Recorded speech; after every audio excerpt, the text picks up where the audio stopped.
You are now tuned to BS3 Network.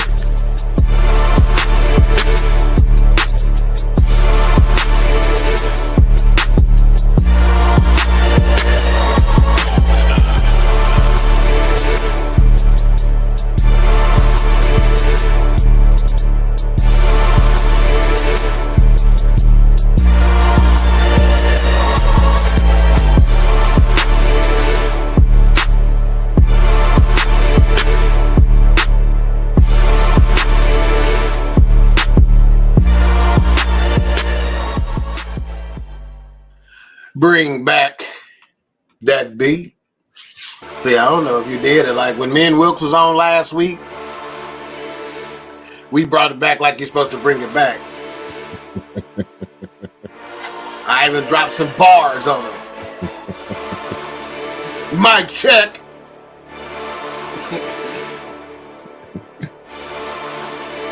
Yeah, it's too funky. Yeah, we gotta let the beat drop. There we go. Yeah, shout out to GoldenEye Creations. I actually finally mailed him his trophy for best intro on Queen 3 and King. So yeah, great job. I finally got that. Quite a few intros on BS3 Network. So yeah, big shout out to GoldenEye Creations. Keep pumping out that heat. So appreciate you. Yes, sir. All right, welcome back to another episode of the Fourcast. Let's set this thing. One member. Let's set this thing properly. Hell, I don't want to be up there. You down in the dungeon, dungeon family. But thank you everybody for tuning in. Myself, H-Rap, Doc, Wilkes, I believe should be coming here any minute. We review movies, films, documentaries a completely different way, for different perspectives, and we highlight Black films because those tend to not sometimes get enough shine, and so we shine light on those films. Some of our favorite actors, and tonight's episode is Jamie Foxx's first movie since the accident, so post, and so it's called Back in Action, starring him and Cameron Diaz, who hasn't done a movie since like Annie, which I think was like 2014. So she's really been out of it for quite a while. I think Wilkes said she came out of retirement to do this film. So, but yeah, we'll do that tonight. And A-Trap, how you doing? I'm good. I can't complain. Good. Good to see you. Good to see you feeling better. Most definitely. Yeah. Much better. Wilkes in the building. What's going on? You can't hear yet.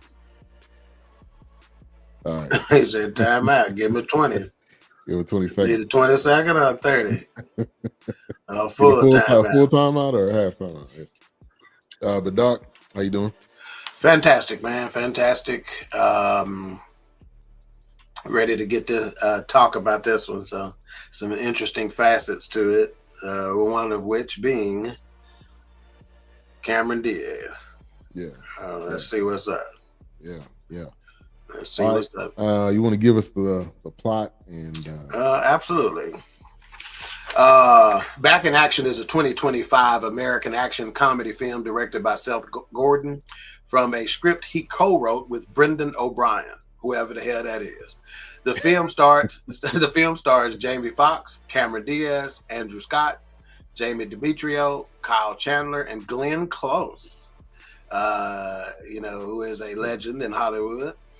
It was released by Netflix on January the 17th, 2025.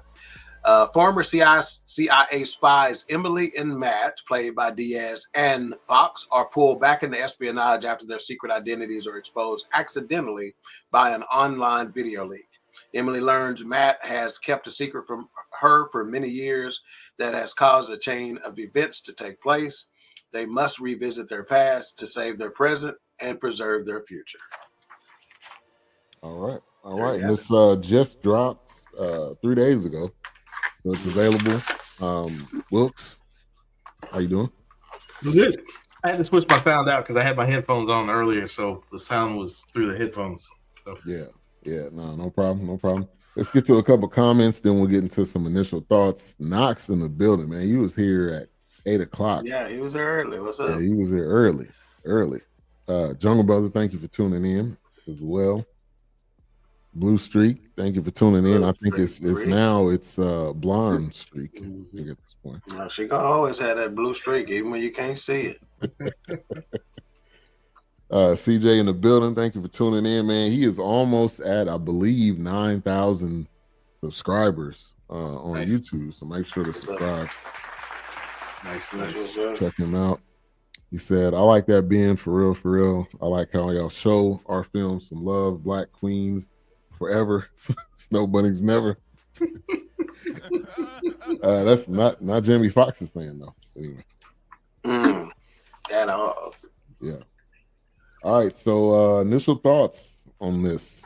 We're gonna go to Doc first.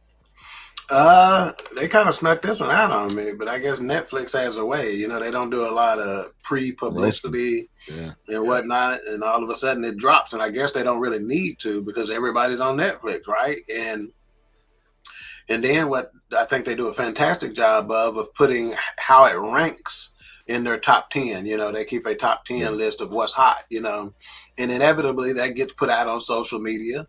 And the firestorm starts, and folks start saying, "Well, let me go check this out," you know, because you ain't gonna pop on X or Facebook or IG or whatever, and folks gonna be talking about, "Hey, this new Jamie Foxx joint" or whatever, you know. Right.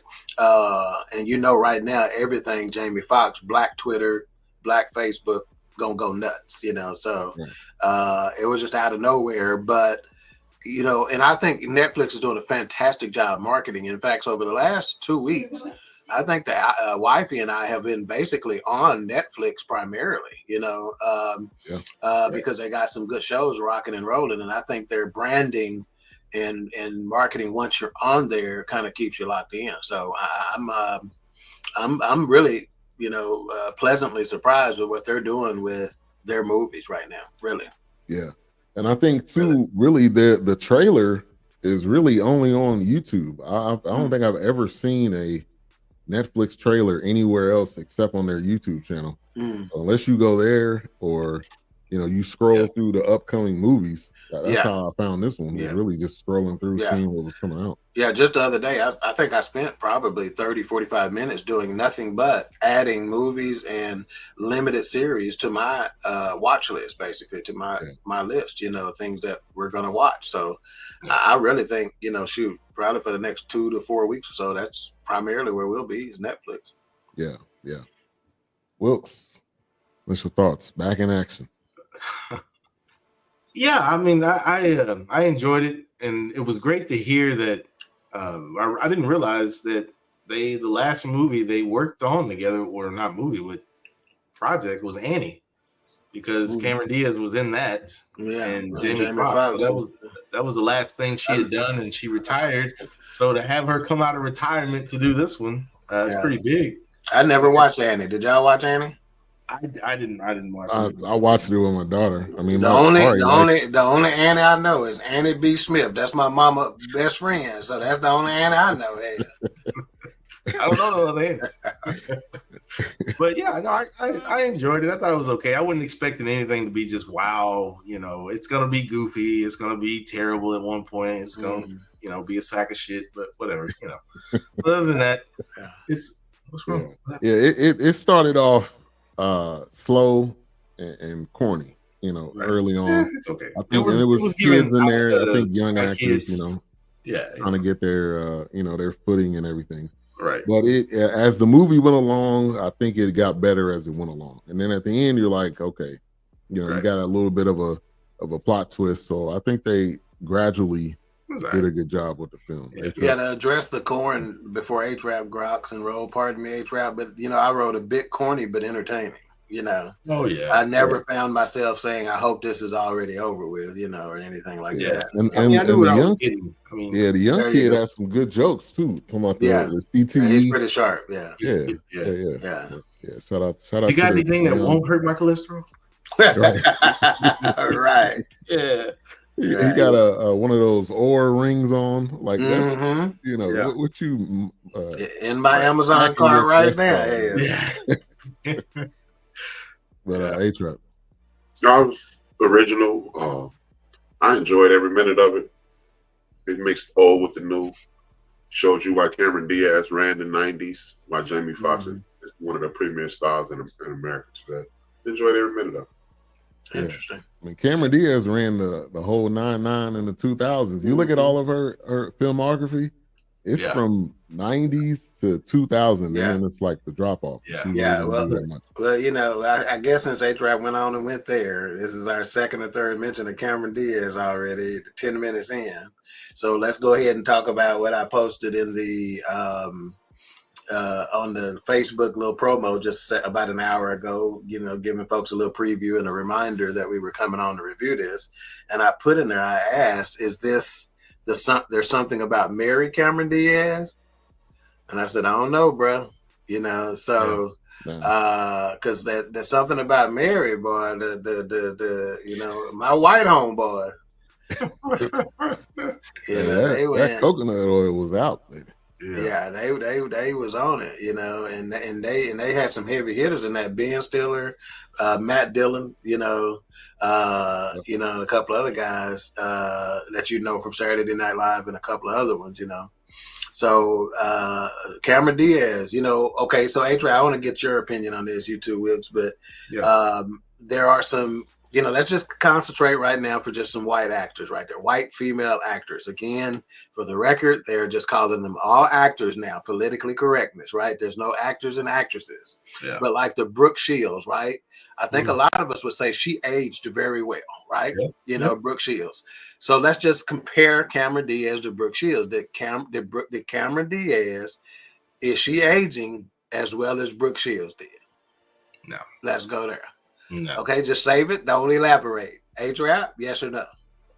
I don't know. I never found Cameron Diaz attractive to begin with. Okay, save it. Save it right there. Don't give away what we can say. Ben, did she age as well as Brooke Shields? No. Okay, let's go back to Wilkes. Man, why are you saying no? You know what? Honestly, she feels like to me when I see Cameron Diaz, I think she's full throttle party, full throttle. Just that she's the crazy one. She just rough. I don't care what I look like. I'm just hey, this is me. I'm ready to act. I'm ready to kick some butt. I'm ready to raise my kids. You know, I kind of get that from her. I don't think she cares about all the beautifying and the wrinkle magic cream and all that. But all right, yeah, all right. A-Trap, why? You say you never found her attractive. Talk to me. Well, not like sex appeal attractive, as Will said. Cameron Diaz is every woman. You know, she is a cool chick. She's a nice looking woman, but she ain't. You know, Brooke Shields was billed as the next Bo Derek. Yeah. So she was already with glam. Cameron Diaz is every woman she relates. You know, like when you watch her movies, you hear her, you see her dancing to pop music, you see her dancing to R&B, you see her dancing to rap. She's every chick. She's a chick. So she's that girl that she the chick that you marry. She ain't the chick that you ogle. So that's why if you want to look at it, she aged appropriately. But she was never that, Cameron Diaz. You know, she was that you would get at. That's the type of shit. You look past the super duper girl and say, you know, I want to hang out with her. Yeah. I think because she definitely has that aura of being the popular girl, because like A-Trap said, she's just cool, hang out, laid back. I mean, even in Bad Teacher, I think that's just right up her alley. That's just what she does. So. She just said, Cameron Diaz give me cute at work, but won't risk my marriage type chick. With it. I've never been attracted to her. I mean, you got to be a little thick for me. She's just too skinny. So, I mean, her face has gradually gotten longer over the years. And when you age, I mean, there's nothing wrong with that. But I never really saw her. Been my type. Yeah, that's one thing about Cameron Diaz. I never really saw her as trying to keep up the beauty appearance. I don't think she cared about that. I think she just wanted to be. I think she was so young. I mean, and talented that she got a lot of, opportunities. I mean, she was really it. Mask. I mean, she was in a ton of films. Like anything, pretty much you name it, that was a major film, she was in it. Let me go to this question by CJ. Do y'all think this film is kind of one of those welcome back films for both actors? That's a good question. It's funny he said that or asked that because this is before Jamie got sick. They said he went to Cameron Diaz and asked her would she come back and play this movie with her. So she was kind of, for her to step out of retirement to come do this. Yeah. I mean that very well could be. Yeah, very well. I think so. Yeah, I think definitely for Jamie. I mean, you need something. Yeah. And this was a safe film. It was a family film. You could watch it with your family. Very spiky. It wasn't vulgar. It wasn't a lot of blood. It wasn't a lot of like cussing in it. It was more like a family film and had the kids in it. It was kind of like that Ice Cube movie. Are We There Yet? Something kind of like that. Yeah. And so I think it was definitely a welcome back. Hey, Trap or Doc, want to add on? No, well, I'm with you. Nothing to add. Yeah, it was very nice. Nothing to add. It was very 90s. And I looked at when I saw the title and then I saw both of them, I did look at it as a double entendre, back in action. Her coming out of retirement, Jamie Foxx coming back from health issues. It was very appropriate. And like you said, it was family appropriate. A lot of they brought in everything that we used to dig from the 90s. And then they was talking about issues that young people talk about now, how crippling a lack of internet. And it was pretty dope, man. I enjoyed it. Yeah. And now as parents and as someone that's 13 years old and that we're watching it together, they can relate because they're the teenager that needs the internet or needs their phone. Right. And when we're the parent, like you don't ever interact and you always in your phone. So it was definitely relatable. I think anybody could turn this on and watch it and enjoy it. Yeah, and how much do we really know our parents? Yeah. If you don't think she wasn't dropping it like it was lukewarm, you out your mind. Yeah. Like it was lukewarm. You're right. Man. Yeah. And then speaking of Cameron Diaz, Shrek 5 is about to come out next year. And she's also working on another film. So yeah, this is definitely a welcome back. Yeah. Welcome back situation. So did anybody look at why she retired initially? I thought it was articles or see any interviews or anything? I might be wrong, but I thought it was due to just raising. I don't know if she has kids. I thought she had kids. I thought she was raising, just taking a break with her family. I thought, but I could be wrong. I can't remember. Yeah, she does have 2 kids. Okay, so that could be. Yeah, that could be a major part of it. And did anybody go ahead, Ben? I would say, I respect that because you could just keep working. Especially in Hollywood. Quick to let the nanny making do it. that money and letting somebody else basically raise your kids. But you take the time out and do it yourself. Yeah. What about the soundtrack? Not only did I know the soundtrack on this one, but also they had some epic movie scores in it, where there was no music. There was, it was just, just your, Chariot to Fire type score in the background, so to speak. Did y'all notice any of that? Yeah, especially with like the chase scenes, some of the fight scenes together, whether they did have music or not. I think that was a nod to like, James Bond, kind of a nod to that. Mm-hmm. Just got those epic orchestra, scores. And then of course you had some fun scenes where they were throwing in some notable artists. So yeah, no, I definitely noticed the soundtrack. The cars. I noticed the cars. That's exactly what I just wrote down. And I was pulled up in that Bentley. I was going to ask Wilkes about specifically is the cars. Not all, just luxury. There's some. In fact, they had a Defender in it. A couple of Range Rovers. Nice, man. Yeah. They had. I don't know what at the end if he was driving a Porsche.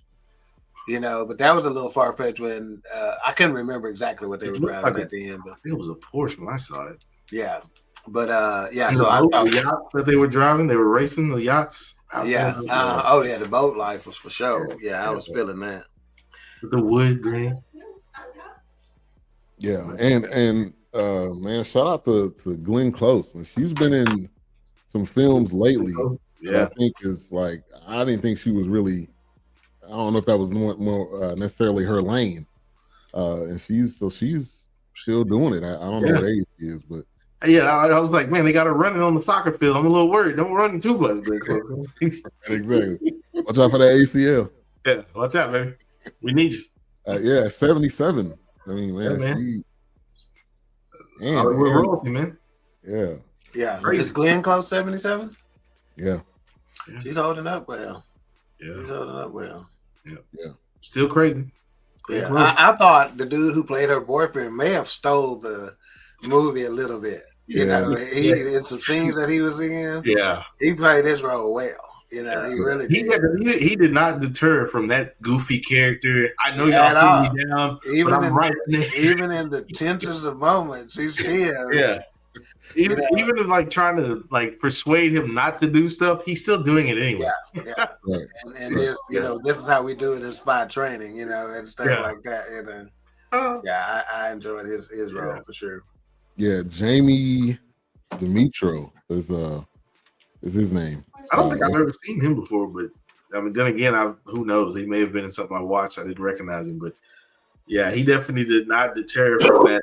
I'm gonna be a spy, okay? You can talk about me all you want. I'm here 10 toes in it. So yeah. And just the comic like relief when he's like, when he's like, I've been working out and stuff because I'm trying to get close to you. And I'm gonna be your granddad, or you can. And then he gets down on one knee, like he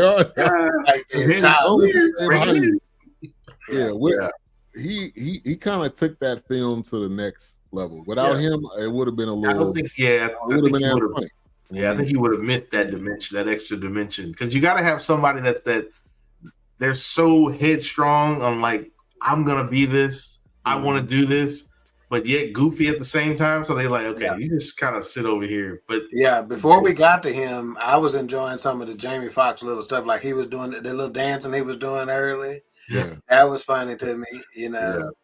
I wasn't really buying their whole, we're seeing each other kind of thing. I thought they kind of missed the boat on that a little bit, like when they were in the plane and stuff like that. But after that, once they got to their regular home life, to me, that's when the movie picked up. But them trying to set up the fact that we used to be serious spies before, that part was a little lacking.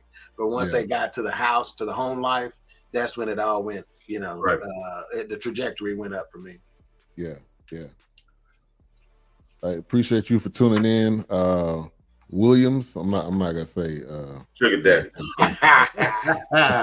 Brother Williams. It looked like you got a Diaz jersey on too.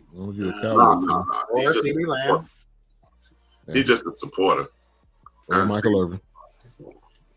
Good to see you, brother. Yeah, thank you for tuning in. Thank you for sharing as well. We appreciate that. Yes, sir. You mentioned G Free, the philosopher Gary Freeman. Yep. Which will be on tomorrow. Yes, sir. Be back on Queen 3 and King tomorrow. It's a special guest host. Tuesdays at 7. Black Family Crisis Part 2, along with Pastor Lynn Harper. This ought to be explosive. Let me just say that.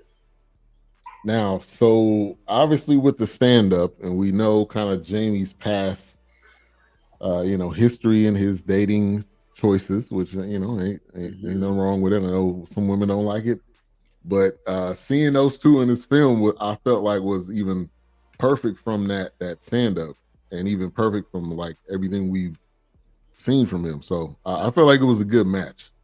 Sometimes when you have people in a film It doesn't look real. Yeah, I'll give you that. It's not relatable, which yeah. it didn't look early on. It didn't, but once didn't. they got into their family life, it looks like a lot of American families right now.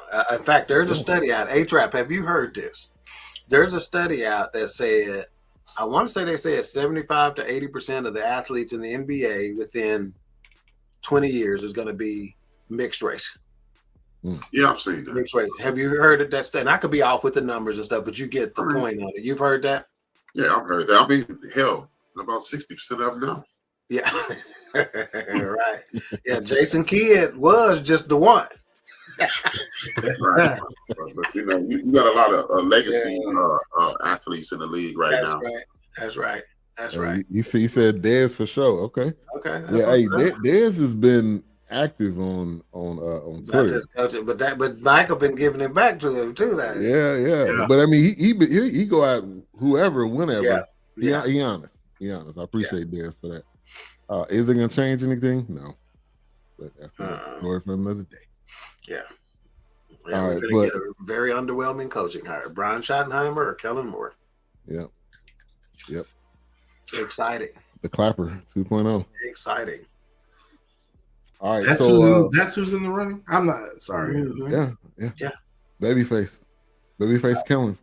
Man, come on. And Brian Schottenheimer, the one who's been on the staff already. You ain't giving me nothing. Right.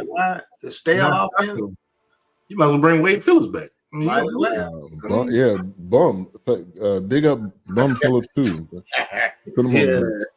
At least Wade Phillips was like one of the cartoon Three Stooges. You remember that one currently on the Three Stooges cartoon? That's exactly who Wade Phillips looked like. When the ticket used to imitate him. I actually bought Wade Phillips lunch at a KFC in Irving in Las Colinas. At a KFC? Yes, sir. Wow. Because that was before the Star existed. They were still out in Valley Ranch. So off MacArthur and 635, there's a KFC a little north of 635. A little north. And went in there. Wade Phillips was there, and he was a little bit before me. I said, Coach, let me get your lunch for you. You know, I appreciate. This was toward the end. I saw like next to his last year, he was getting ripped basically, and I knew he was catching heat. You know, so I'm like, let me get your lunch for you, Coach. You know, let me get that crunch bowl for you. That was when Roy was still there. That's when Roy was taking us to the training camp and stuff like that. Hey, when Roy was mad at his daddy, man, it was a rare moment. Man. Them years was he was a beast. Like I don't like That's I wish he'd waited until he retired to get saved. Exactly. Yeah, he would have been in the Hall of Fame, I think. And this ain't conjecture. This is what he told us. This is what he told us. He says, before I got saved, I used to try to hurt folks. When I got saved, I thought about it. Yeah. All right, so let's talk about the kids in the film. We already talked about the son, which, man, I don't know how many films he's been in, but he was polished. It wasn't. Yeah. The name is Ryland Jackson. Yeah, he seemed kind of believable. He played Leo. Yeah. Yeah. And I thought the casting was good too, because they looked like they could have produced kids that looked like that. Yeah.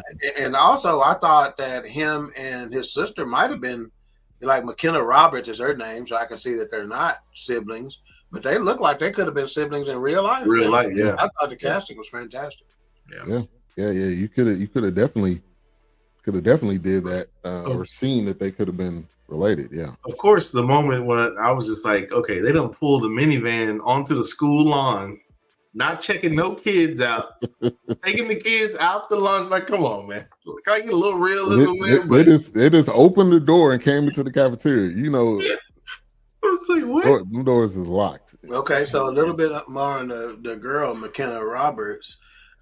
She actually did some modeling first, right? You know, she did some modeling with Nordstrom, Forever 21, H&M.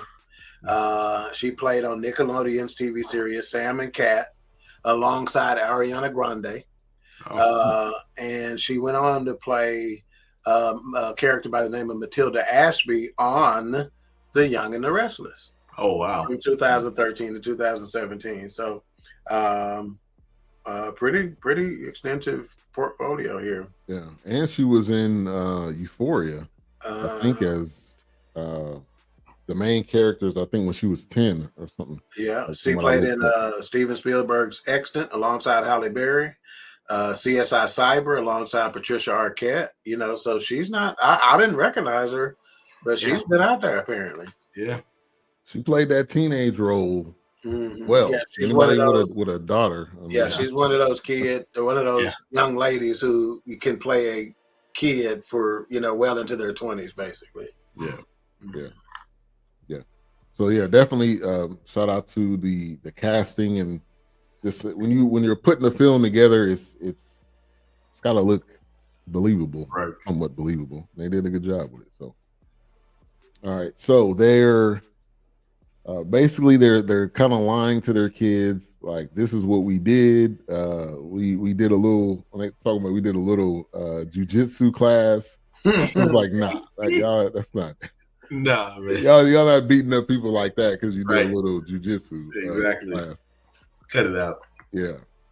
But I think we've all wanted to know what our parents, what they were like when they were our age, what they did, and so that was definitely relatable. You know, I think we've all had conversations with our parents, like, what was it like growing up? What did you do? Where'd y'all hang out at? You know, what were some of the things y'all did? So yeah, that was well. I think one of the scenes that I obviously turned the plot is when she was at this club, which being a dad, I was like, oh hell no, I don't know what you doing. Yeah, I was like, damn, how did you get in here? Like, what's going on? Yeah, like, oh no. Yeah, that was a moment when you're getting pissed off as a parent and you watching this. Yeah, she in the club like she's supposed to be there. Yeah, old boy acting like, oh no, she got ready to leave. Drink. Yeah, with a drink too. Right. Exactly. So that kind of turned the plot to the next level. They seen what their parents can do. What she did. Mm-hmm. The son wasn't there, but I think the son was already kind of skeptical, but he was a little quiet. Yeah. He didn't say a lot about it, but he was like, yeah, I knew they weren't just taking jujitsu classes and pottery and all this other stuff.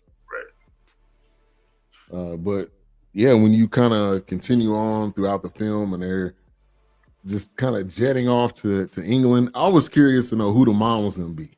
Because I didn't really. Yeah, they kept I don't that know if on y'all the was kind of thinking that. Yeah. And Glenn Close was.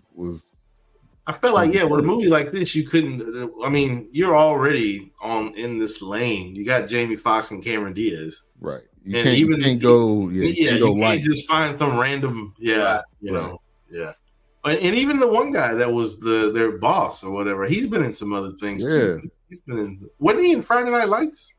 Yeah. That's what I was going to get. You want to talk about an underrated actor? Kyle Chandler is his name. Yeah. He was in Friday Night Lights, the TV show. Yep. He was in Bloodline, The Wolf of Wall Street, Argo, Zero Dark 30. He's underrated. He's underrated. He's good. Yeah. And the fact that he came out as a surprise villain, I don't think I've ever seen him as a villain in anything. No, I haven't. He's similar to Jason Bateman. I would kind of compare them to. Like a shirt and khakis. He can wear that in every single film. But Jason Bateman is just spectacular, man. If you're not watching, what's the name of the show that he's got on the series? He's got Arrested Development. No, the Arkansas. Ozark. Ozark. If you're not watching Ozark, man. Yeah, man. Hey, he got me believing I could do some money laundering. Watch that from the beginning and Carry On. Yeah, that was good. HR recommended that one. Carry On was good. Yeah, man. I got to finish Carry On. His range has evolved. Yeah. And you should. It should be started that way. Out as a teen actor. Right. Yeah. Yeah. Teen actor. Yeah, he's done well, man. Yeah. So, A-Trap, give me your thoughts on kind of that plot twist, how they did it, and kind of the transitioning over to kind of the gritty of the film. Yeah, I definitely appreciated I appreciated the entire plot. It was a reverse alpha kind of deal because it's usually the woman who's playing the sensible person. Jamie Foxx played the sensible person. That's a good point. Woman who usually have an issue with their parent, and the man has issue with Good his parent, and they Good put point. it together.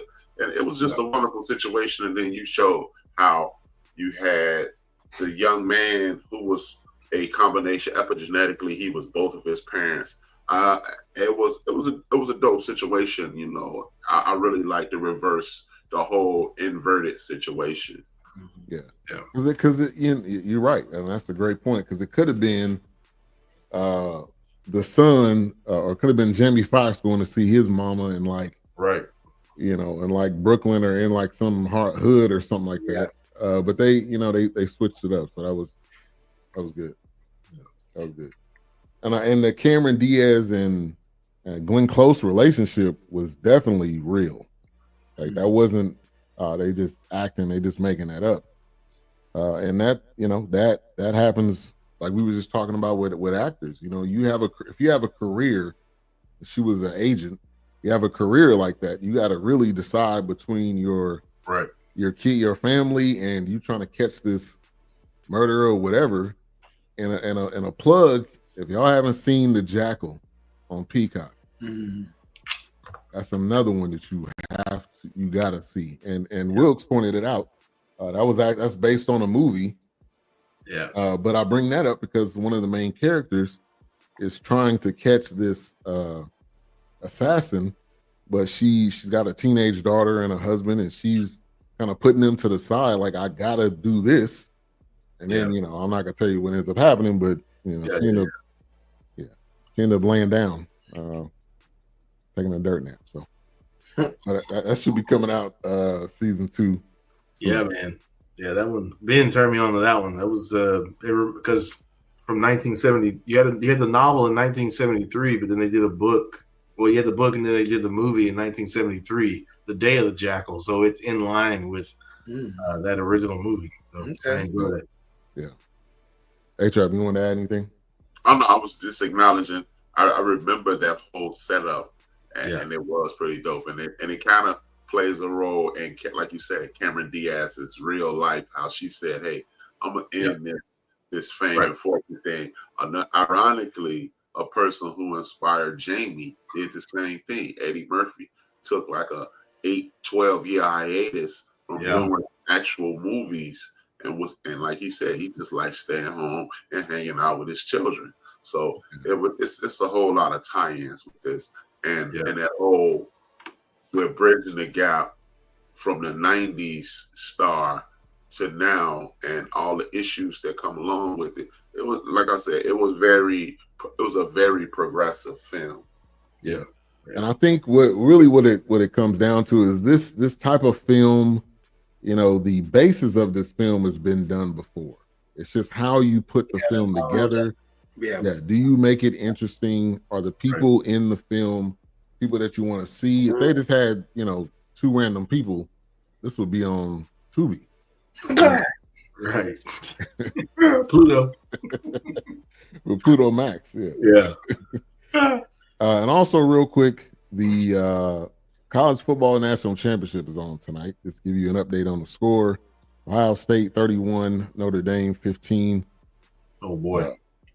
Really hadn't paid that much attention, but Notre Dame is coached by Marcus Freeman. Ohio State, Ryan Day, and they're going at it. So that's why I was rooting for Notre Dame.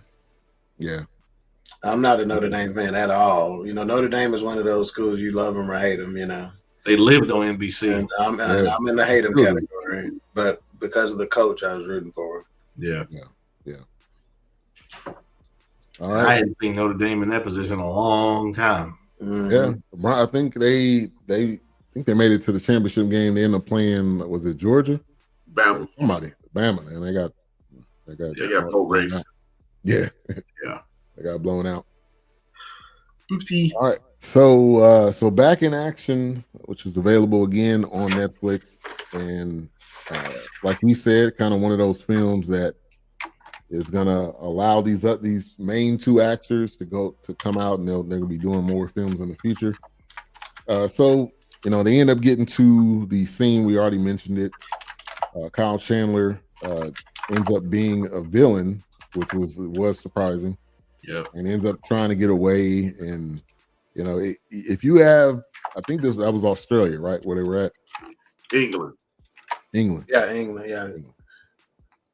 When you have water, you got to do boat scenes. You got to. Oh yeah. I know that's I kind of thought of Miami Vice. Yeah, baby. Yeah. They just didn't have the suit with the sleeves rolled up. He didn't have the Stacey Adams on with no socks, man. Exactly. Running around. Yeah. Running. This man pounding concrete and Stacey Adams holding a shotgun, man, with a double breast tweed vest top, man. Hey, there's some scenes in Miami Vice. You see that sweat running down his suit because it's so hot. The humidity's like walking through a wall of cotton. You're just kind of like, man, stop that. But the boyfriend saved the day. I mean, he didn't even know what he was doing, really. He just banged on the keyboard. He just banged the keyboard. He was like, whoa, I think I found something out. And he was like, it's either 1 or 0. And he, hit the right button and, kind of saved the day. I think in that moment of the film, obviously, nothing's gonna happen to the kids. It's a PG-13 movie, and they were lightly, kind of dragging them around. The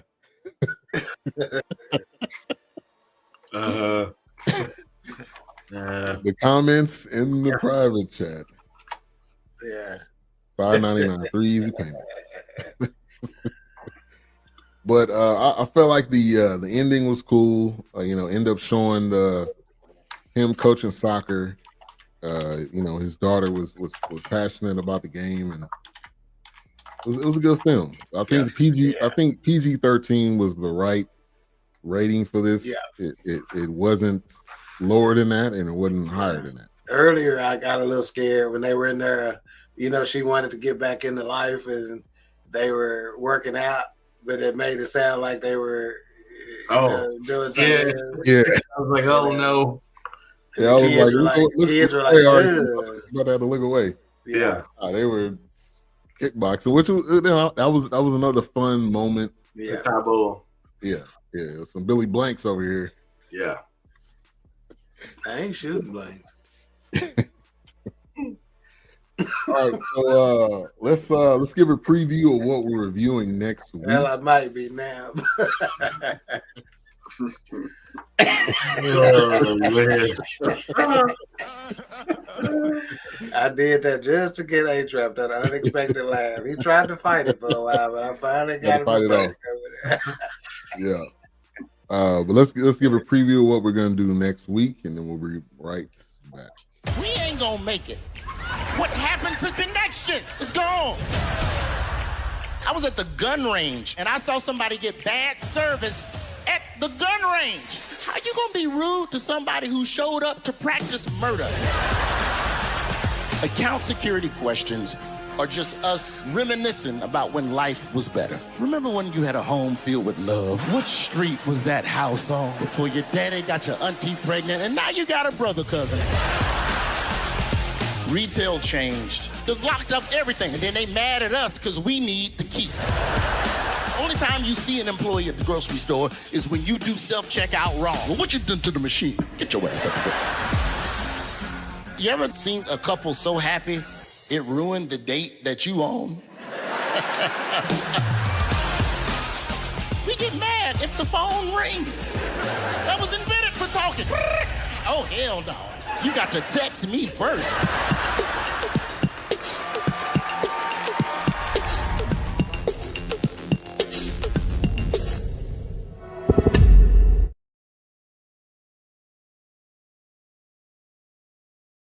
All right. That's on Hulu, huh? On Hulu, yeah. I was a little surprised.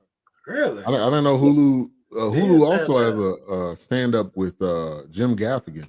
Oh, Jim Gaffigan is good. I like Jim Gaffigan. People are doing a run with comedians. They're doing one a month. I think they might even do 20. They're doing a run with comedians this year. They're trying to get a lot of eyes on Hulu. So you'll see a bunch of comedians on Hulu this year. Yeah. Now, in fairness, good grab right I there. want to say I have not been a Roy Wood Jr. fan up to this point. I don't know a lot of his work, but he just ain't been one that I've been like, yeah, I need to go see it, or check his stuff out. Now, he did have me giggling in a couple of little lines just there. Let's just hope that wasn't his best shit. Yeah, right. Now I watched it already. It's good. Okay.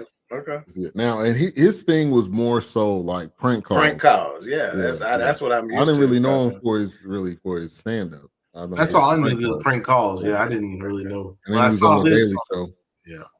Yeah. I don't know his nephew Tommy level on the prank call though, is he? Nah. he the next tier. He the next tier now. Okay. But nah, I don't think he on. Yeah. I just know him for stand up. Nephew Tommy, you have the bishop, the elder of the church, cussing people out. You didn't ask me for my damn kidney, and I'm trying to. I'm trying to study my Bible study lesson. Hold on now. Watch out. Yeah. All right. So, man, unless y'all have anything else, we can get into some final thoughts. Yeah. Does that say, is that bad for the movie? Nah. What's the runtime on this thing? Let's just check this. A little over 90 minutes. It was like 2 hours or something. Yeah, it was. I was less than 90 minutes. Yeah, I just think it was. I mean, I probably had like 3 lines on my notes because I was more so you watching it. It's entertaining, but it's not thought provoking. You're not gonna have no deep, it's deep conversation on it. And the typical, we took something early on in our career of being agents. Where is it now? I want it, kind of thing. It was an hour and 54 minutes, or almost 2 hours. Yeah. Yeah. But same thing. This is probably the least notes I've taken in a while. Yeah, I would say my only probably knock on it would just be the CGI when they're on the plane and the plane sliding down the. Obviously, that was a little far fetched. Yeah. But that was towards the beginning. So the beginning was probably a D, and then it worked its way up to a respectable B plus. All right, so final thoughts and Mike rating. We're gonna go to Wilkes first. I was pretty excited to see it because it gave that early Charlie's Angels reboot.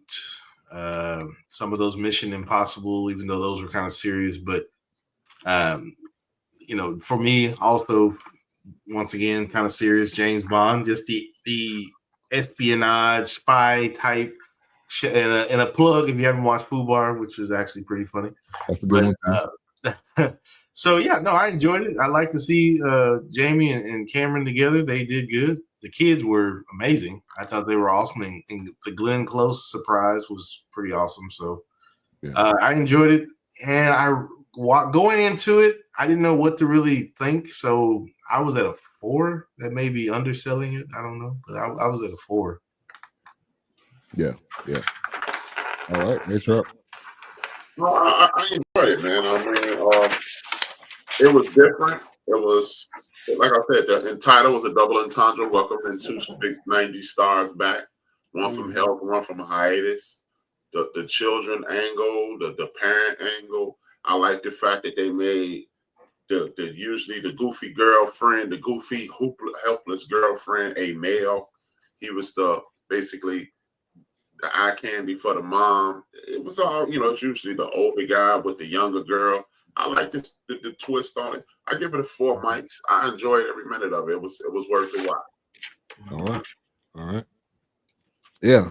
I'll say it was good. Again, like I said early on, it was it's a family film, so it's one of those you can watch on a Saturday night, get some popcorn, get some candy. You don't have to worry about them looking away. You don't have to worry about being anything inappropriate. Kids can relate to it because the kids in the film needed their electronics. They're at this place trying to get something to eat. None of it looked good. I mean, all of that was. Yeah, that's not the kind of food they eat. Yeah. So yeah, you want that blood sausage? right. You got anything healthy? Yeah, here you go, right here. But yeah, it was a good film though. So I mean, I was at a 3.5. I'm still at a 3.5. I don't think it's any higher than that. Okay. All right, Doc. Well, as I do, I looked at the review aggregator website. Rotten Tomatoes gave it 24% based on 50 critics. Metacritic 4.4 out of 10. And IMDb 6 out of 10.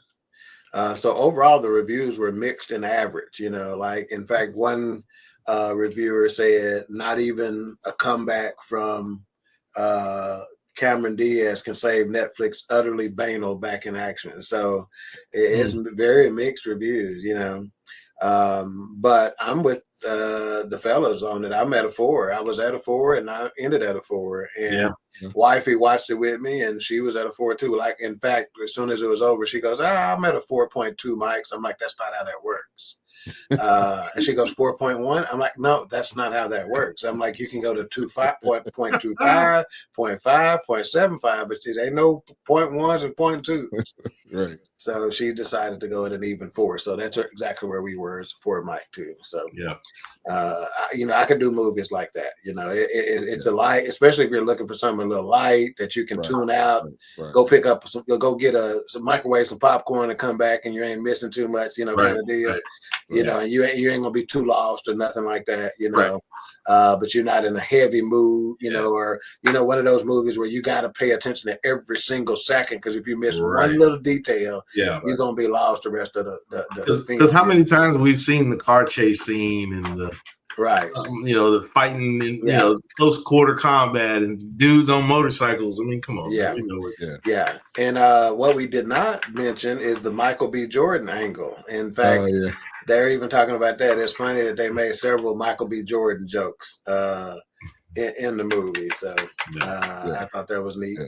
And the fight scenes didn't look, it didn't look, Steven Seagal-esque where you just going like this.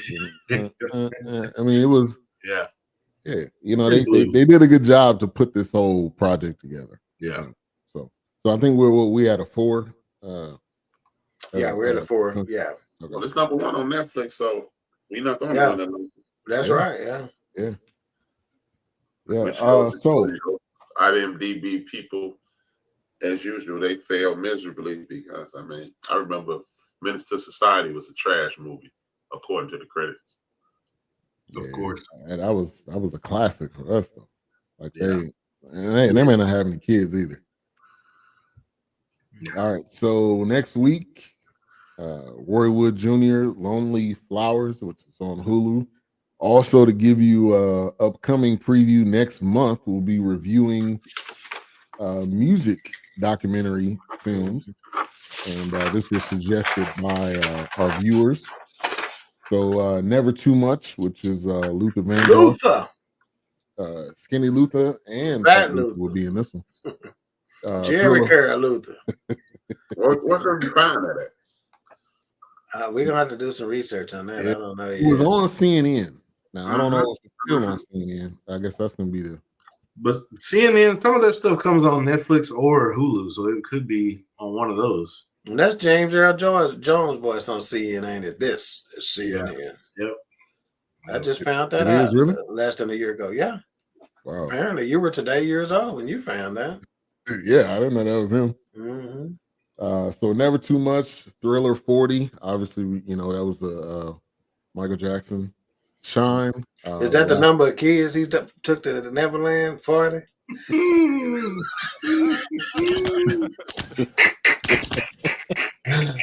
Had to give one in. Come on, A-Drop. Give it to me, dog. Give it to me, dog. Come on, man. I'm not touching that. Yeah, I know he's from close to Chicago, but he ain't quite from Chicago. Hey, he got nothing to do with Chicago, man. We don't do that. We don't do that. He in Indiana. That man from Indiana. 30 miles down the road. That way. He lives 30 miles that way. The house still there. Oh, man. A-Trap said, nah, man. I'm not and then Prince, The Final Secret. And if anybody knows basically they had a versus going on before versus with Prince and Mike. So, yeah. So that's what we got coming up next month. Prince won. And then Shine. Did you mention him already? Shine, yeah. Okay. Who's have we determined the order that we're doing them in yet? Yes. Okay. Yeah. Never Too Much, Shine, Prince, and then Thriller 40. Okay. And then also, breaking news, if you weren't aware, we'll probably be making a post soon once we continue to get some more details. But BS3 Network is going to the Super Bowl. Yes, sir. Again, at Super Bowl week. We'll be in New Orleans. Nowlands. Yeah. Take your black jackets. Take your vest. Yeah. Oh, dang. All right. So what's going on, H-Rap? The end of the bench. Hey man, I'm just getting my bearings back. I don't know what I'm doing tomorrow. I figured out at some point. I'm gonna ask you, what are you using for those AI? Is that an AI? Those. Yeah, I got secrets, man. I think you should do the comparison of the Gilded Age versus the Golden Age. Because if you've read anything about the Gilded Age and what we're going through now, there's some very similar things happening right there. Oh man, but that's okay.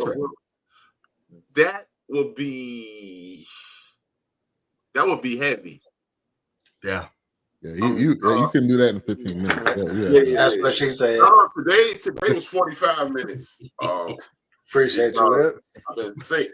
So I had a lot to just go out there. When you land around sick, you get a lot of time on your hands. The Gilded Age versus the Golden Age. It may not. I'm thinking about covering the similarities of Hurricane Katrina and this fire that they're calling a tornado in Los Angeles.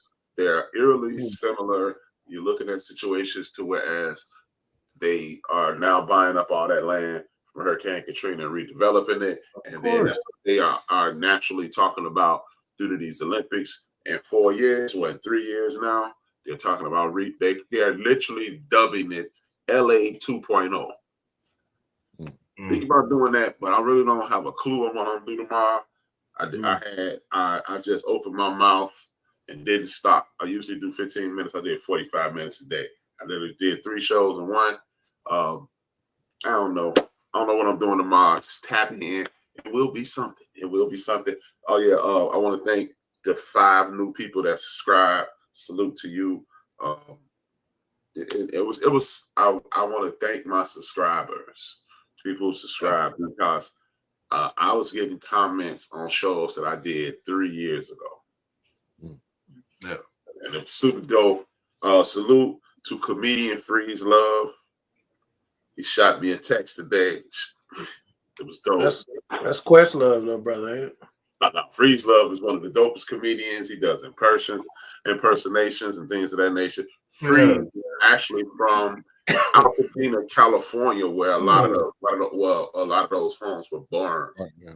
Altadena means a lot to the Black community simply because when people to look into a guy by the name of John Brown, he's a white man who died his life ended at the end of the rope for sticking up for people. He was an abolitionist. His son went from, I think it was South Carolina to Altadena, California, and helped establish Altadena, California, where 80% of the Black people that live there own their own homes. And now they're gone, which is a parallel to New Orleans. So, I don't know, man. I got so much madness in my head. My papa used to want to be him. He used to always say, I beat John Brown. Yeah, John Brown. John Brown is a bad joker, man. John Brown was one of the greatest human beings in the history of the world. People didn't like them. Hey, remember the song John Brown? Leroy Brown. Yeah, big bad Leroy Brown, the baddest man in the whole damn town. Yeah. Better than the old King Kong, meaner than a junkyard dog. Yeah. I don't know what I'm gonna do tomorrow, but it's gonna be something. something gonna come out of this all crazy here tomorrow. But again, thank you to Freeze Love. Thank you to my subscribers. Y'all was super dope. Y'all held me down last week when I was out of it. Well, for the last 2 weeks, I've been out of it. Yeah. Respiratory beating of the month, but Wow. Good to see you back. Good to see you back. Good to hear your voice. All right. Queen 3 and King tomorrow. You already mentioned it. Just briefly. First of all, shout out to my man David Mayhem Wilkes for coming out and supporting me at the men's conference this past Saturday. Appreciate you for being there, brother. Gary Freeman, the philosopher, was also out there, and a couple other BS3 network supporters came out. So appreciate that. Great time. Tomorrow, Queen 3 and King, Black Family Crisis. Believe it or not, one of the speakers from Saturday is a last-minute addition to the show tomorrow. Pastor Leon Harper will join the philosopher and the cast and crew of Queen 3 and King with his take on the Black Family Crisis, and I promise you, you do not want to miss it. Wilkes got a touch of it. You do not want to miss it. We looked at each other several times. We did the whole, you know how A-Trap, we talk about how Black folks in different parts of the country know the same thing. It's like when we do that, look at each other like, ooh, nigga. You know what I'm saying? We just look at each other and shake our head like, ooh, he killing it. You know? So we did that probably 2 or 3 times throughout his message. So we'll have him out tomorrow. So look forward to that. Also, I'm gonna give you a little tip. If you haven't seen the Dave Chappelle Saturday Night Live 50th year anniversary monologue, jump on YouTube and check it out. I watched it. I was thinking we need to review that. He basically did a set. He did like 15 minutes. Right? 15 minutes. About 15, 17 minutes. That's what I was saying earlier. I know we got to run, but even when it started the first time, I'm like, he's in a lane. That it's like he just has his own lane right now, and he needs to stay there. And I like that SNL Lauren is noticing that. That's right. And he's like, and he had to tell him, be yourself. Be yourself. Don't censor yourself. Just be who you are. And what I'm starting to gather, and I was thinking about this earlier, when I see David Chappelle like that on stage, I get the Dick Gregory vibe. And he's sticking with that. That cigarette ain't the cigarette, nowhere. He's twirling it, moving hands. I'm just getting that from him when he does that. And then the Richard Pryor vibes is like then the Eddie Murphy vibe, like he's just pulling from those different areas. And this dude. Oh, and then of course maybe he's the Sinatra at Carnegie Hall for getting his lyrics, but he's just kind of doing his thing. Yeah, and interestingly enough, okay, so you're familiar with the People's Court and Judge Marion Millian, right? You know, well, they do some interviews with her and her husband after some episodes, right? And and they take viewers' questions where the viewers ask them, "Who is your favorite comedian?" Believe it or not, she said Dave Chappelle. She said Dave Chappelle right off the bat. Yeah, he's just in some lane right now. He's one of the realest that's out. The way he tied it in. About Roy then? Huh? I'm interested to see what we'll think about Roy Wood. I'm interested to really enjoy Roy.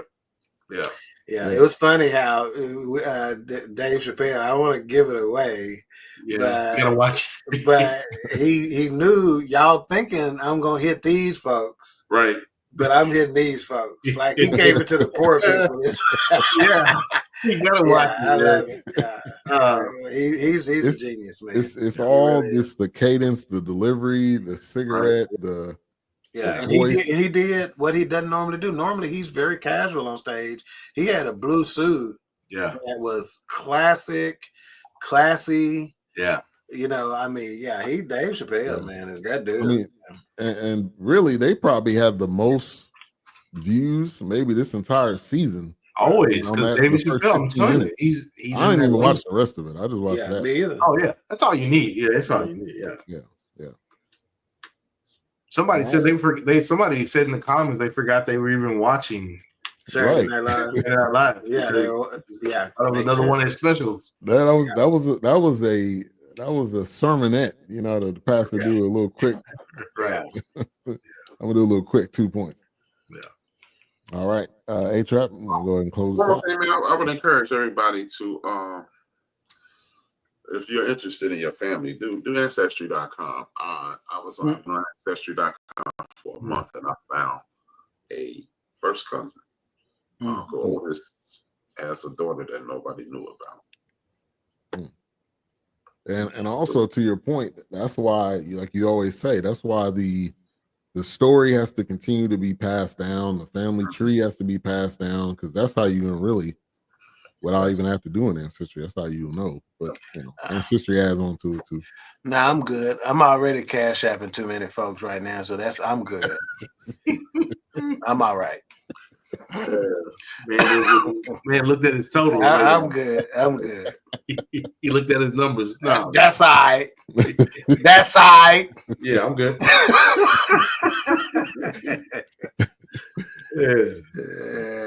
All right, A-Trap. Hey, man, see y'all. Happy New Year. I'm back. If I owe you, I ain't paying you. Sucks to be you. Call, pray for it. Jesus is what's popping. I'm back. Yeah. Peace.